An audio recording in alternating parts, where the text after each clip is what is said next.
Hi everyone, this is Peter Skov from Music is a Journey. It is another hot, sweaty summer night here in Saitama, Japan.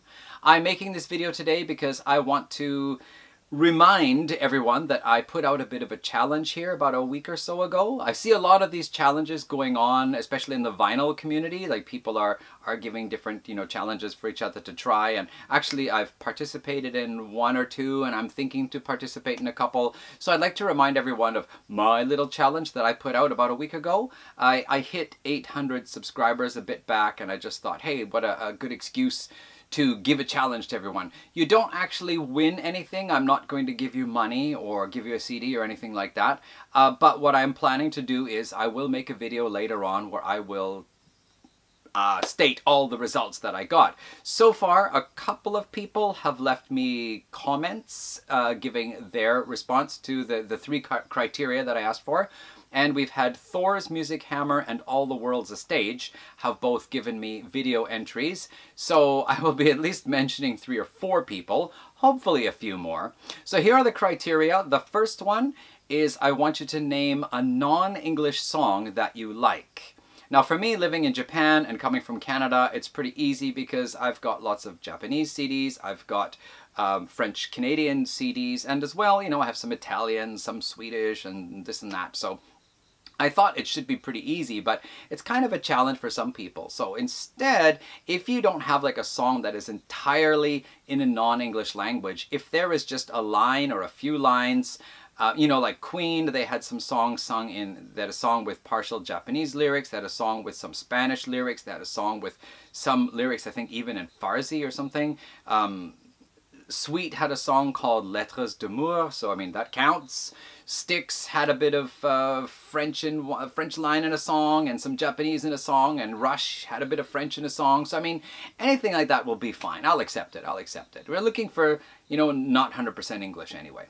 Okay, the second criteria was that you should give me a song with a city name in the title, and that city name is of some importance to you. It could be where you live, where you were born, a place that you like to visit, or a city that has some special fond memory for you. I chose the song Vancouver Shakedown by Nazareth because I'm not from Vancouver, but I grew up near Vancouver, and I went to Vancouver often anyway for concerts and buying music cassettes and later CDs. So there's that city in a title where the city is of some importance to you. And the third criteria was just to pick a band that is fairly local to you. It might be from your city or from the greater area of your city. It could be from your province, state, or prefecture. Something that is, you feel like that band is culturally similar to you. I chose Spirit of the West from North Vancouver.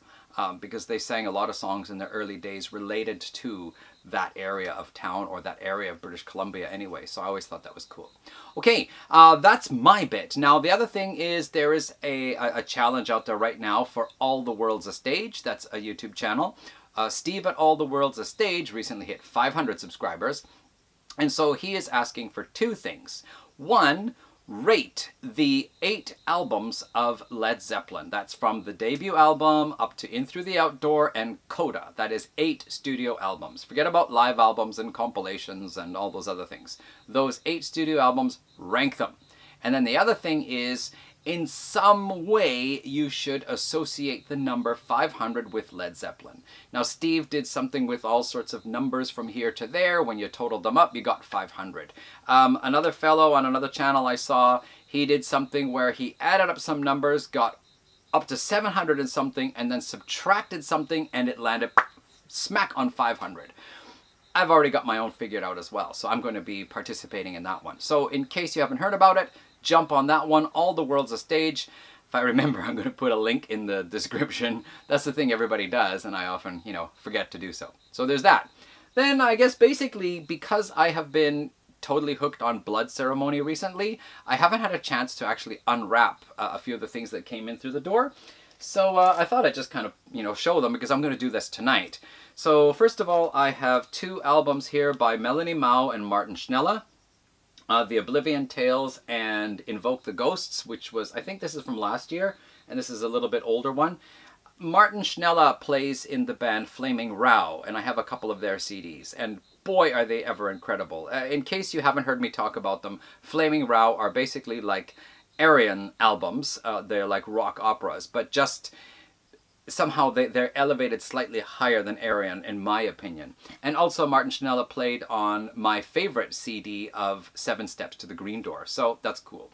So anyway, I wanted to get this one from Martin, and then he said he would send it to me, so I said, I do want to actually pay you for your music, so I bought this one, and he sent me this one. So there we go. Awesome.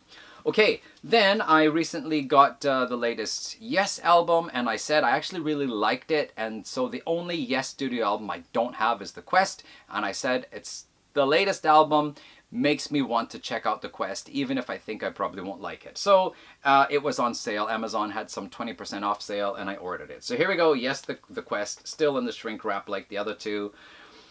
Discussion with somebody online, I think it was in one of my comment threads to one of my videos. We talked about Blind Guardian, and I said I've only got one of their albums. I'm kind of interested in hearing more of them, and the new album from last year got my attention for the cover art, and that person said, oh, it's a really good album, I recommend you get it. And I didn't order it because it was like 2,800 yen, which is an expensive price for a CD. You know, anything over 2,200 yen is expensive to me. So 2,800, it was like, I'm not paying that much for a new CD. It's got to be a band I really, really want.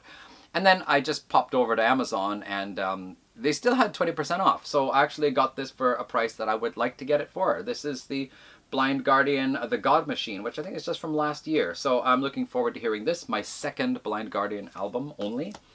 And then, of course, I wanted to participate in Steve Alltheworldsastage challenge of ranking the albums of Led Zeppelin. I have from the debut up to Presence on CD, but my Physical Graffiti CD is one of the old Fat Boy boxes, you know, the Fat Boy jewel case, and I always wanted to get this kind of, you know, remastered one. So I went over and snapped that one up here, Physical Graffiti, the 40th anniversary edition of the classic album. And it actually, I can feel by the texture, it actually has that movable card in here, I think, unlike the Fat Boy one where it's just a photograph. And then I never had Coda on CD. So I thought, while I'm at it, I'm just going to listen to Coda on YouTube and remind myself what it's like. And I thought, actually, it's quite a fun album. So I decided, what the heck, I'll order that as well at the same time. So there we go, remastered and produced by Jimmy Page, Coda. So that means I am pretty much ready to do my ranking of the Led Zeppelin albums, and I'm going to get these into my computer and onto my phone so I can listen to them during my commute. And a final thing for this video, this is just, you know, like a this and that kind of video. Don't forget my challenge. Because I was really interested in the lyrics to the Blood Ceremony albums, and I know a lot of them are based on movies and books. I don't read nearly as much as I used to, and I really just need an excuse to do it. So I went and got The Magician by W. Somerset Maugham, I guess. The Magician is the song is featured in the song The Magician on the Eldritch Dark album, as well as the main character, Oliver Haddo, is mentioned in a song called Oliver Haddo on the Living with the Ancients album. So I'm going to be reading that. I got the book The Great God Pan. That is the opening track of the Living with the Ancients album. Really thin.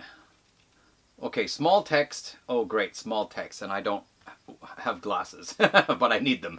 Anyway, I'll be reading that thin little thing there. And then I also got a book called Witchwood. I don't know if that's the one the song is based on, because the Blood Ceremony song is one word, Witchwood, and this is called Witchwood. Annotated, I think, is just thrown in there. That's not the real title. Witchwood by John Buchan, I guess? Buchan, whatever. So I don't know if that's the one, but I just read a bit of the synopsis and I thought, okay, it sounds interesting. I've also ordered Lolly Willows, but which is a song on the latest album, originally released as a single in 2019. But Lolly Willows is coming from the US, so I have to wait a little while to get that one. And I also wanted to get Flower Phantoms, which is a song on their third album, Lord of Misrule, but it was a little bit more expensive, so I'm gonna, you know, wait a little bit on that one. So there we go. I've got stuff to read. I've got a bunch of CDs I need to get into the computer so that I can start listening to them, for heaven's sake. I have a challenge to answer to. You guys have a challenge to answer to, I hope, or two. Anyway, so that's it. Thank you for watching this video, hopefully not too long, and I am getting around to another 10 albums by a band video due August 31st or September 1st. So hopefully I will have that up by that time. See you in that one then. Thanks everyone for watching this one. Take care all. Bye.